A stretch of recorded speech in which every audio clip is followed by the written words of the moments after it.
Ancient Persia. Fearless, formidable, unrelenting. For ages, shrouded in mystery.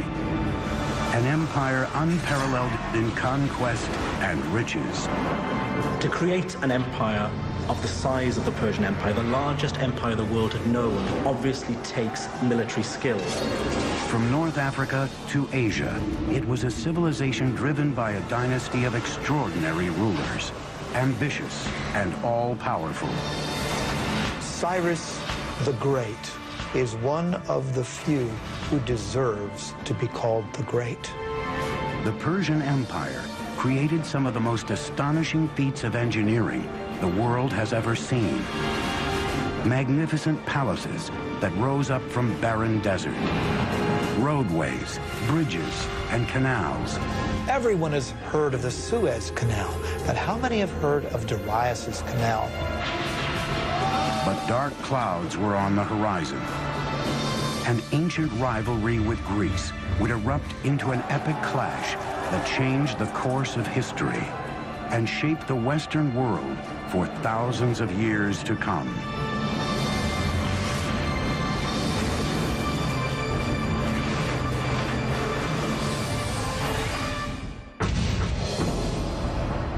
(330 BC). A young Macedonian king conquers the Persian Empire and leads his invading army into Persepolis, its spectacular capital city. The Macedonian ruler is Alexander the Great, an admirer of the great Persian kings. By sundown, the Greek victory celebration degenerates into a drunken melee. By sunup, Persepolis, the crown jewel of the Persian Empire, with palaces unrivaled anywhere in the world, is burned to the ground. More than 2,500 years later, these immense towers stand as testament to the soaring heights this now forgotten empire once reached. I equate Persia with luxury, with rich tapestries and beautiful rugs and my mother's fat, fuzzy Persian cat named Otis. But I also think of a fantastic Persian king named Cyrus the Great, who believed in religious and cultural tolerance, and who freed the Jews from Babylon to return to Israel. Hello, I'm Peter Weller, and welcome to the Persian Empire. Around 4000 BC, two nomadic tribes were starting to take root in a rich but hot Iranian plateau. The Medes in the north, the Persians in the south. Being as that these tribes were nomadic, they were more interested in survival than conquest. As they became less nomadic, they had to learn how to farm, in particular how to cultivate this fertile Iranian plateau. But to do that, they needed a source of water. The early Persians may have very well become dust in the winds of history had they not unlocked a source of water and, just as importantly, a means to channel that water to their crops and settlements. And what makes this engineering feat so remarkable is that they found this water not from rivers or lakes or oceans, but from the most unlikely source of all, rocks. Persia emerged out of nothing, a rugged, hostile terrain built with only invention and determination. 3,000 years ago, nomadic early Persians roamed the parched, forbidding Iranian plateau. Finding water meant traveling long distances. It fell to a hybrid engineer, geologist and diviner called a Mogani to figure out how to bring it back to his people. Using nothing more than stone chisels, Moganis would build the first cornerstone of the Persian Empire. A breakthrough system of underground irrigation canals called qanats. They began by harnessing gravity to exploit the natural topography of their land, which sloped relentlessly down from the Alborz Mountains towards the Persian Gulf. Vertical shafts were first dug down from the surface, and the tunnel was excavated horizontally for a short distance. Then another vertical shaft was built, approximately 3/4 of a mile up the slope, and the channel continued. It can be sometimes 20, 30, 40 kilometers away, so it's a very skilled operation, to the point where the gradient of the water channel meets the aquifer, or the groundwater, sloping up at the point where the mountains begin. The angle of the slope was crucial. 1 unit in elevation for every 100 on the horizontal. Not too steep, because that would erode the base of the water channel, and of course not so flat as to prevent the water from moving to its intended destination. 2,000 years before Rome's legendary aqueducts, the Persians were channeling massive amounts of water over long distances in hot, dry climates with minimal loss due to leakage or evaporation. Water means food, but the engineering technology to locate that water and move it was a carrot that the Persians were dangling in front of their neighbors. Around 700 BC, all of these tribes were united under one legendary figure named Achaemenes, who founded a dynasty. But this dynasty thrived and flourished under one guy, a guy I would have liked to have met, named Cyrus the Great. Cyrus created and maintained an empire thanks, no doubt, to his military savvy, but he was also a political genius. He was an excellent, benevolent manager of men. Historians have called him humanist. The Jews call him Mashiach, or Anointed One. His own people called him Father, and even the Ionian Greeks, whom he conquered, called him a just and worthy lawgiver and ruler. Cyrus the Great came to power in 559 BC. It was the beginning of the Achaemenid dynasty. Their reign would change the course of history and redefine architectural possibility. If you're looking at the greatest personages in history who have affected the world, Cyrus the Great is one of the few who deserves that epithet, the one who deserves to be called the Great. The empire over which Cyrus ruled was the largest the ancient world had ever seen, and may be to this day the largest empire ever.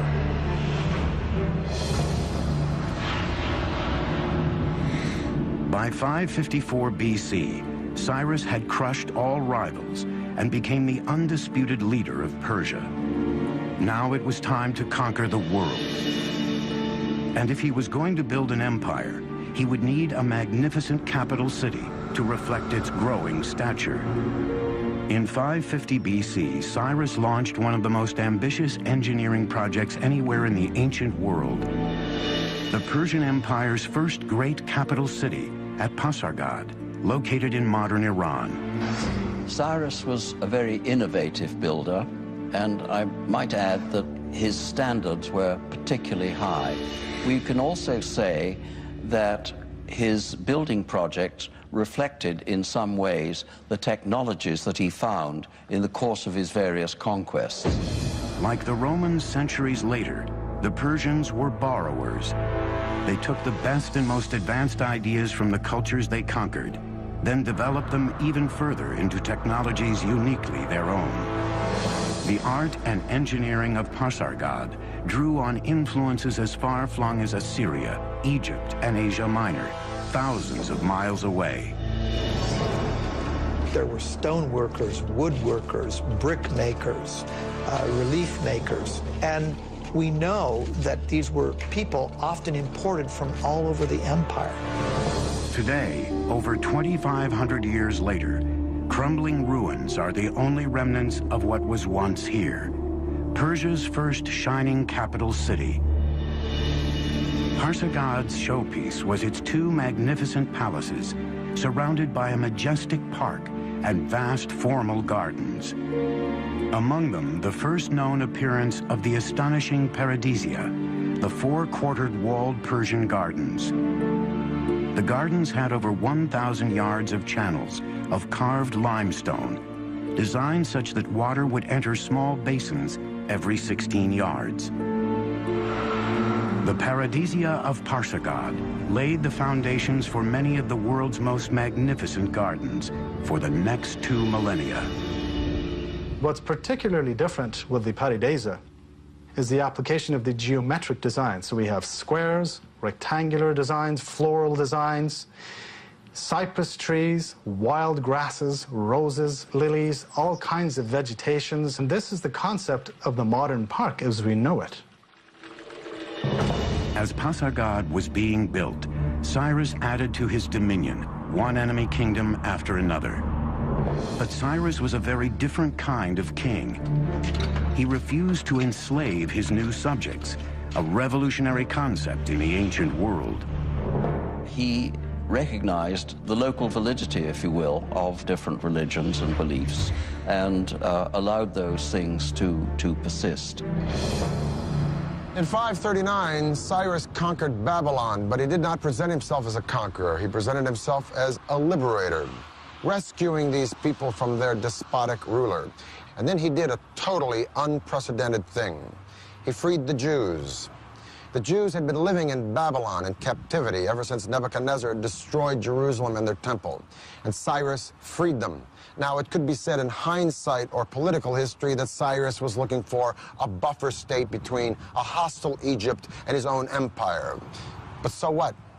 The point is that no one had ever done anything like this, and hardly anyone has ever done anything like it since. And subsequently, he is the only Gentile in the Bible to be referred to as Mashiach, or Messiah.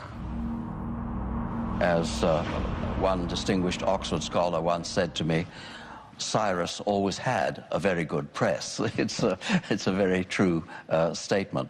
Before he could launch the campaign that would make Persia the lone superpower of the ancient world, Cyrus the Great died in battle in 530 BC. He didn't live long enough to show what really he could have done outside the battlefield. So in that sense, you can compare him with Julius Caesar, who conquered, but did not live long enough, he was assassinated, to put the empire that he conquered together. By the time Cyrus died, the Persian Empire had three capitals: Babylon, Susa, and Ecbatana. But he chose to be buried in the city he created, Pasargad, in the tomb that mirrored the man who built it. At Cyrus's tomb, one of the aspects that shows his humility is that tomb is relatively unadorned, very simple, very elegant. Cyrus's engineers built the tomb in the form of simple but heavy stone Western structures. They began by laying large rectangular cut stones and used ramps, pulleys, and clamps to build the tomb to its height of 36 feet. The tomb of Cyrus is a very simple, outwardly modest monument for somebody who had created the largest empire that the world had seen to that date, and it's still remarkably well preserved after 25 centuries. For 30 years, no power on earth could stand up to Cyrus the Great. Now his throne was up for grabs, creating a power vacuum that would throw the ancient world into chaos. The word paradisia in Old Persian became paradise in ancient Greek.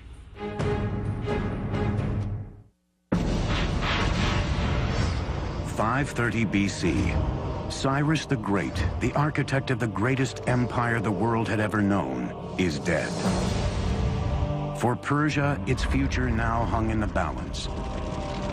Rivals and pretenders to the throne vied for power. Then a distant cousin of Cyrus, a brilliant general, rose up to assume power. When the smoke cleared, the Persian Empire was securely in his grasp. His name was Darius. And he would become arguably the greatest Persian king and one of the greatest builders of all time. Darius hit the ground running.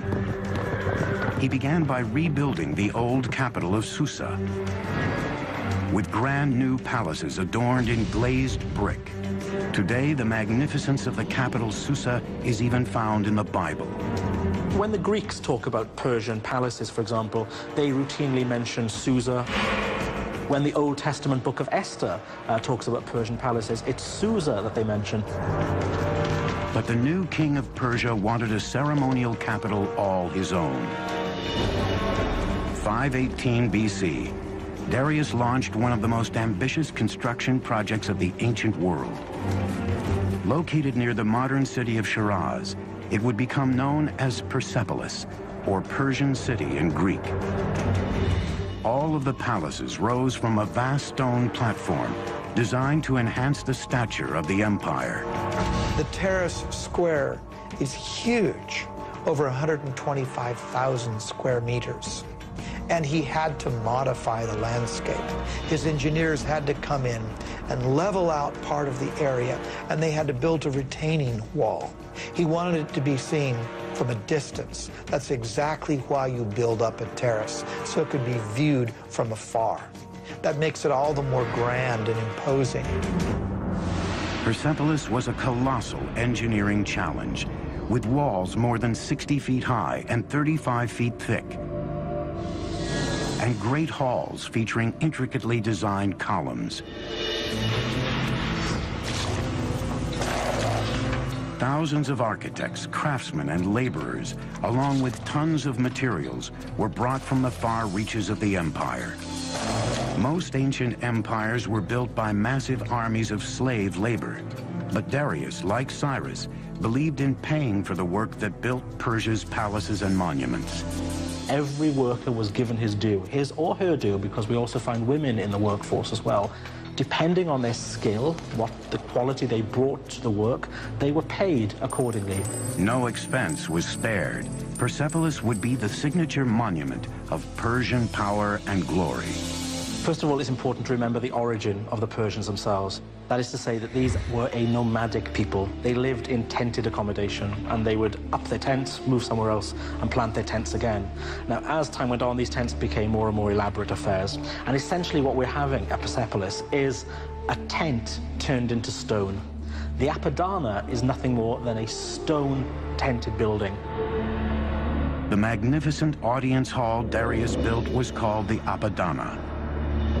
Each of those great monumental stone pillars are inspired by the kinds of wooden pillars that upheld a beautiful canvas roof. But now that canvas roof has turned to beautiful cedar wood instead. So the nomadic origins of the Persians gives the impetus to part of their architecture, but that's not all. The city's palaces were adorned in gold and silver, expensive tapestries, and colorful tiles. The walls were studded with carved reliefs of peaceful depictions of visiting dignitaries from conquered lands. But Persepolis' spectacular engineering achievements extended far beyond the city walls. Its intricately designed and constructed water and drainage system were unrivaled anywhere. Before the actual soil was placed in, first, Darius's engineers constructed a drainage system, plumbing, drain pipes. These would be covered. Water was also brought in along the Qanat system. But then those drain pipes, which would drain the effluents out, those were taken underground below the surface where the visitor would never see that. Even during his most ambitious projects to enhance the empire's monuments and infrastructure, Darius never stopped expanding his empire. Under the brilliant leadership of Darius, the Persian Empire grew to staggering size. It included modern Iran and Pakistan, parts of Afghanistan, Armenia, Turkey, Syria, Egypt, Lebanon, Jordan, Palestine, parts of Central Asia, all the way to northern India. And man, this is a lot of turf.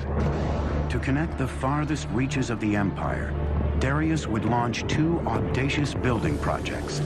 One would stretch over 1,500 miles of the Persian Empire. The other would connect the Red Sea to the Mediterranean.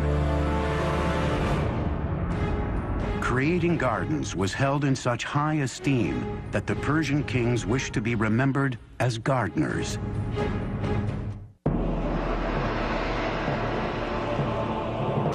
Under the rule of Darius the Great, the Persian Empire grew to staggering proportions. Now he wanted to consolidate and connect the far-flung parts of his great kingdom. 515 BC, Darius orders his engineers to build a massive stone highway, one that would weave the empire together from North Africa to India. Extending over 1,500 miles of the empire, He would call it the Royal Road. This was quite the engineering feat because this had to traverse through mountains, forests, deserts. So typically, earth would be packed, hardened, for example. They may not have had asphalt, but they certainly had knowledge of packing gravel or tiny rocks. Laying down a stone road is vital in a terrain where there could be a high water table. You don't want to get your feet stuck in the mud. You don't want to get your cart stuck in the mud. So you have to raise the road surface up. That means laying down some kind of surface initially that will either absorb the groundwater or not allow the groundwater to displace the road. The Royal Road was linked by 111 rest stations and inns every 18 miles, where travelers could eat, sleep, and switch to fresh horses. To ensure safety, watchmen were posted all along its great length. Now, I'm going to talk with my friend, Dr. Lloyd Llewellyn-Jones from the University of Edinburgh, professor of ancient history. I got to ask you this. Was it that safe? Essentially, yeah. I think what Darius, if you will, manages to do here is an incredible feat. I mean, we're standing here in Turkey, okay, right, and we could take one route straight the way through into central Iran. I mean, that's pretty good going. How fast? Okay, so if we're on horseback and we're riding from one of these little garrisons to garrison every 15 miles, changing fresh horses, we can do that in about 6-7 days, maybe. 6 or 7 days? Yeah. So you could send messages on this road, friends, next city? Most definitely, and you know, and for trade, it's a godsend, as you can imagine. And this road cut through so much stuff. I mean, it just doesn't follow, you know, a formal pathway. It has to cross rivers, so it crosses the Tigris, it crosses the River Hannes by ferry, right? Sometimes it clings to the side of mountains, sometimes it clings to the side of rivers. So the terrain is changeable. It's not drained or anything like that, so it's not as advanced as some of the Roman roads we get later periods. So it doesn't have a gutter system? No, nothing like that, nothing like that. But what it's essentially is, it's sort of maybe 20 feet wide with a sort of chip-in base, which is good for horse treads and that kind of stuff, you know. And carriages and exactly, to get things through as quickly as you can, basically. Well, Lloyd, it's been a pleasure talking with you. Yeah, thank you for enlightening us about this incredible road. But Darius still wasn't through. There was one territory Darius had yet to firmly control, the vast riches of North Africa, and he was determined to build a gateway there. He had his engineers devise a giant canal linking the Mediterranean and the Red Sea. Everyone has heard of the Suez Canal, but how many have heard of Darius's canal? What Darius did was build an east-west canal that was 130 miles long. With the Persian knowledge of hydrology, Darius's engineers used digging tools made of bronze and iron to first open the canal, then clear any blown sand and line it with stone ready for his ships to sail. It would take 7 years to complete the 130-mile-long waterway, with a massive labor force of Egyptian stone cutters and canal builders. Parts of the canal between the Nile and the Red Sea were actually not waterways, but just points along which the ships could be dragged until they reached another deeper portion where they could again sail their course. Darius says, I, Darius, king of kings, conqueror of Egypt, built this canal.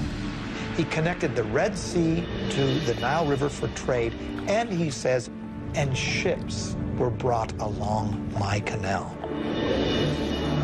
By 500 BC, Persia was the largest empire the world had ever seen, even exceeding the size and wealth of Rome at its height 4 centuries later.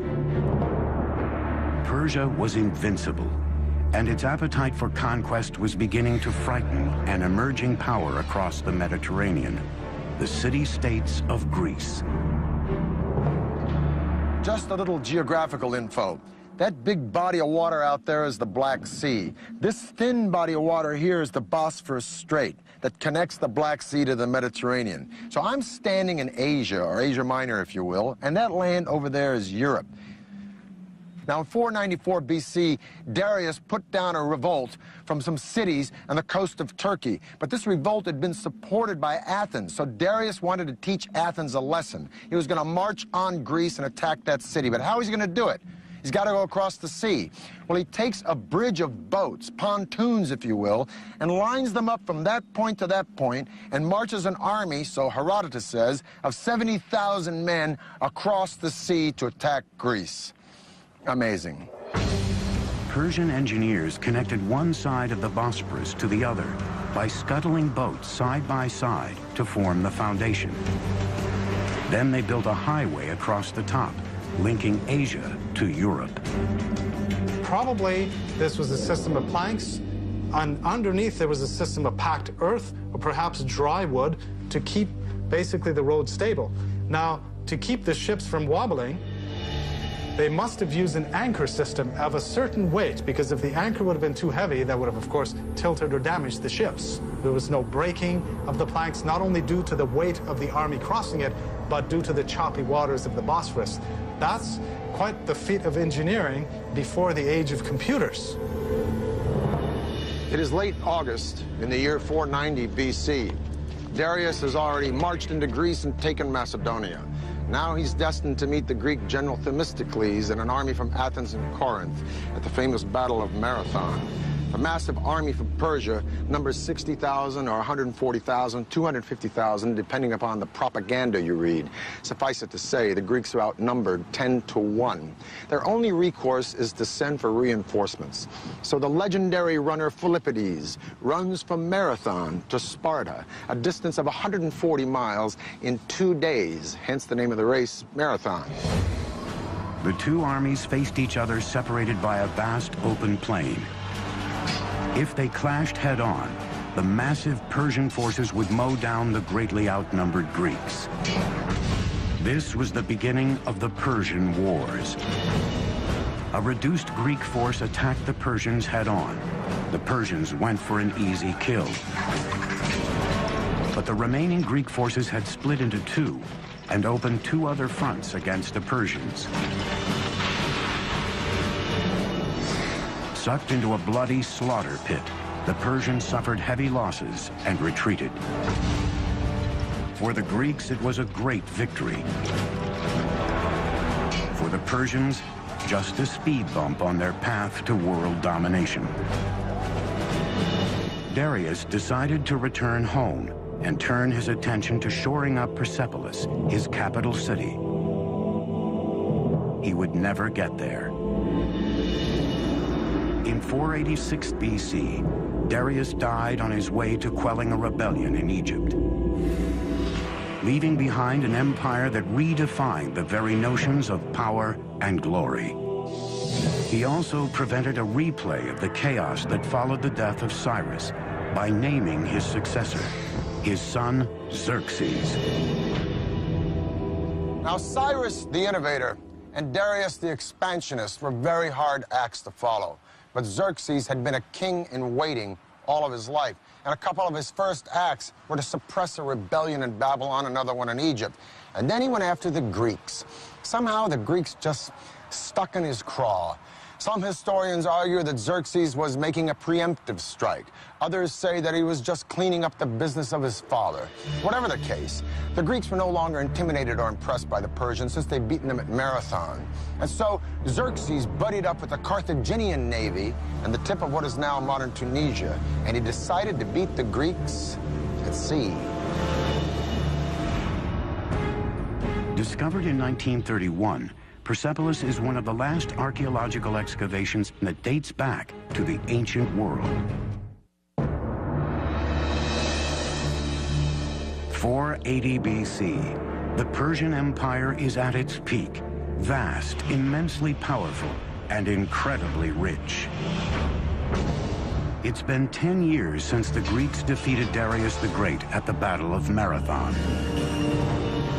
His son Xerxes is now the latest absolute monarch in Persia's Achaemenid dynasty, and Xerxes wants revenge. Greece is only beginning to emerge as a force to be reckoned with, a coalition of profoundly different city-states, from democracies to dictatorships. They are united only by one creed, their hatred of Persia.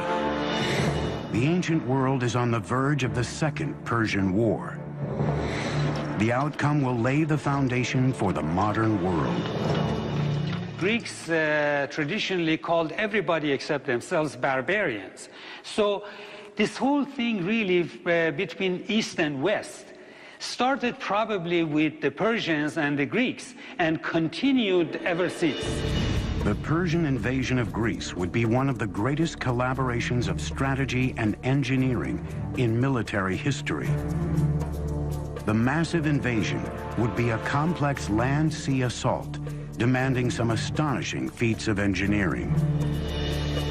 Xerxes wanted his forces to enter Greece at the isthmus of Mount Athos, but the seas there were so turbulent, the king directed his builders to dig a canal across the isthmus. With vast manpower and expertise in canal engineering, Xerxes' engineers took a mere 6 months to complete the canal across the isthmus. But the next challenge facing his generals and architects was even greater. The huge Persian army still had to cross the 1.5-mile-wide Hellespont. To this day, their solution is considered one of the most ambitious engineering projects ever conceived for a military campaign. Borrowing a page from his father's book, Xerxes ordered a double pontoon bridge built across the Hellespont. A feat of engineering that would far surpass the bridge Darius built at the Bosphorus. But what's very interesting is that 674 ships were now lined up. How were these ships kept stable? This must have been quite an engineering feat. The Bosphorus is not a very calm area. It can be quite choppy. The row of ships were kept in place with a very taut system of cables, probably 2 large cables that ran between Asia and Europe. Now remember, a large number of troops crossed this bridge, perhaps up to 240,000 troops. The ropes allowed the boat sufficient flexibility of movement in the turbulent waters. Each section of the bridge was built on 2 boats connected by planks, so the entire roadway could ride the waves, absorbing much of the surface choppiness. Persian engineers then constructed a platform across the top of the boats, then the roadway on top of that. With each wood plank, a superhighway emerged, crossing the Hellespont using battleships as the foundation. Remember, we're dealing with the hooves of tens of thousands of cavalry, including armored cavalry, which would have been much, much heavier. The ships were amazingly kept stable, so this allowed Xerxes to cross with his army into Europe and cross back when he needed to, and the ships were kept in place. And for a short period, Europe and Asia were one. 10 days later, with his bridge complete, Xerxes marched into Europe. The whole army crossed with heavy equipment, heavy cavalry, and the planks were kept in place. There was no breaking of the planks, not only due to the weight of the army crossing it, but due to the choppy waters of the Bosphorus. Xerxes' strategy was simple: overwhelm the Greeks on land and at sea with superior numbers. Once again, the Greeks were led by the great general Themistocles. He knew he couldn't beat Xerxes on land, so the entire campaign was designed to lure the Persian navy into a trap. In August of 480 BC, the 2 armies met at a spot chosen by the Greeks, Thermopylae, a mountain pass so narrow only 1 chariot at a time could get through. For days, the massive Persian army was stalled, bottlenecked on the wrong side of the pass, just as the Greeks planned.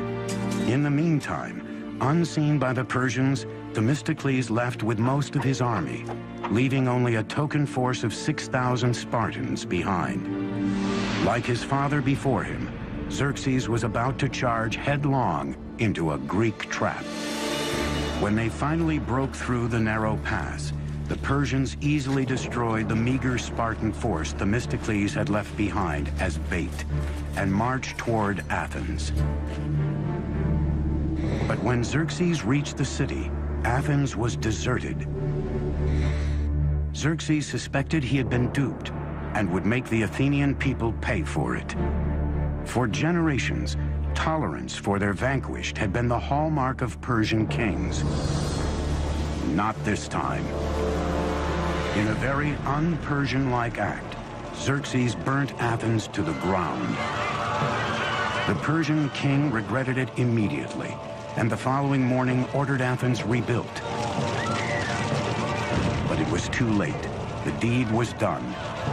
His moment of rage would come back to haunt Persia nearly 200 years later. But this war was still far from over. At the same time, Themistocles was setting his trap that lured the massive Persian navy into the narrow bay at Salamis. Then he unleashed a surprise attack. The huge Persian fleet was caught in the naval equivalent of gridlock. They couldn't maneuver in the tiny bay, while the Greeks used their heavy triremes as battering rams to demolish the Persian ships. It was a decisive victory for the Greeks. Xerxes returned home defeated, king of a Persian empire that was no longer invincible.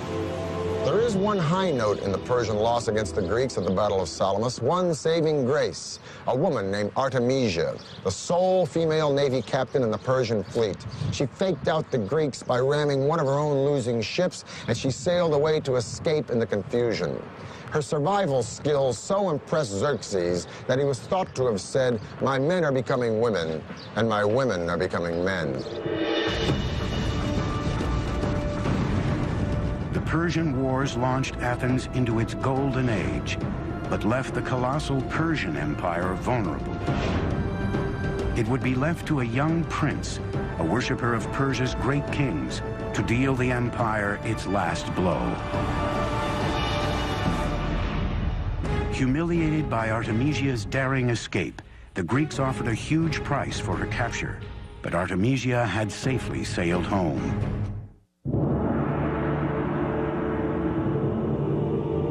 480 BC, the Greeks had defeated the Persian fleet at Thermopylae. The aura of invincibility that surrounded this empire was gone. But there were still days of power and glory ahead for the Persian Empire. 15 years later, in 465 BC, the Persian king Xerxes died. Xerxes left the empire to his son, Artaxerxes, who was determined to take Persia back to its golden days. He began by turning his attention to a building project begun by his grandfather, Darius.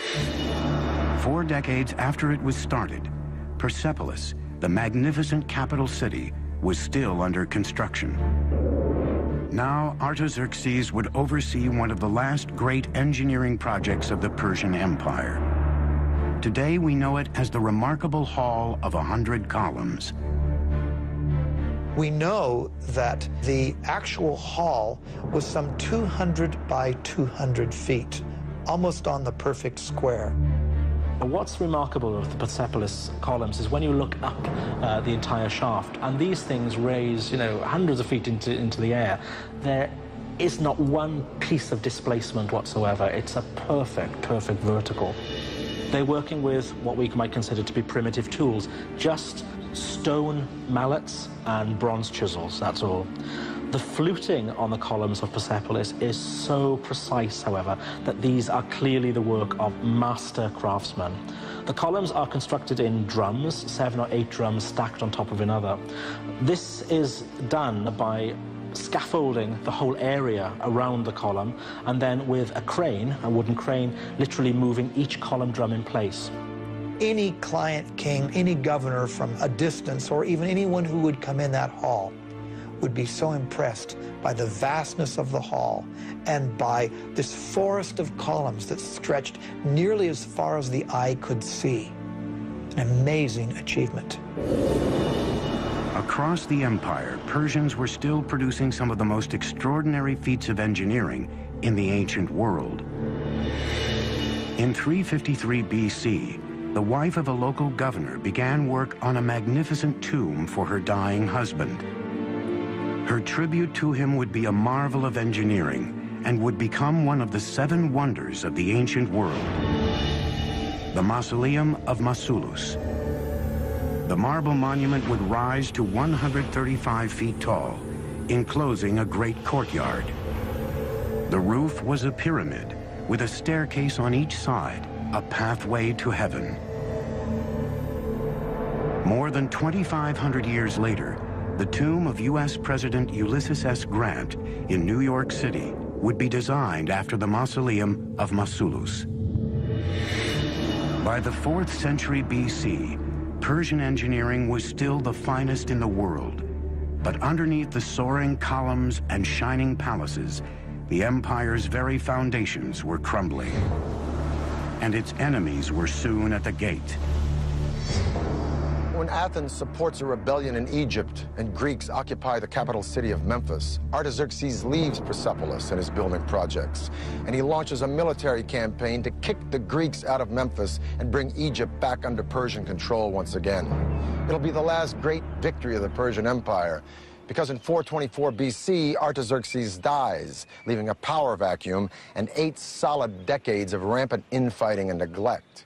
And while the Persian Empire is embroiled in internal conflict and corruption, a young Macedonian prince is studying Herodotus and the accounts of the great Persian hero Cyrus the Great. And this Macedonian prince will set his eyes on conquering the world. His name is Alexander. In 336 BC, a distant relative of Artaxerxes rose to power. He took a regal name, Darius III. He will always be remembered as the king who lost an empire. Over the next 4 years, Alexander and Darius III met head-to-head in a series of fierce battles as Darius III's army was slowly pushed back to its own doorstep. In 330 BC, Alexander was at the gates of the empire's crown jewel, the capital city of Persepolis. Alexander adopted the Persian policy of respecting the defeated. None of his soldiers were allowed to pillage or plunder the lands they had conquered. But how do you tame so many soldiers after a victory over the most magnificent empire on planet E? Well, maybe his soldiers were restless or resentful, or maybe they just remembered the stories of how Athens had been burned by the Persians. In any case, at Persepolis, they let go. Huge celebrations took place after the victory, and during these celebrations, the treasury was pillaged. And then one of the saddest acts of arson in all of history took place. Persepolis was burned. Alexander was not in the business of destroying things. Persepolis probably was burned because it was a symbolic thing. And he also burned it to make a symbolic gesture, not a destructive gesture.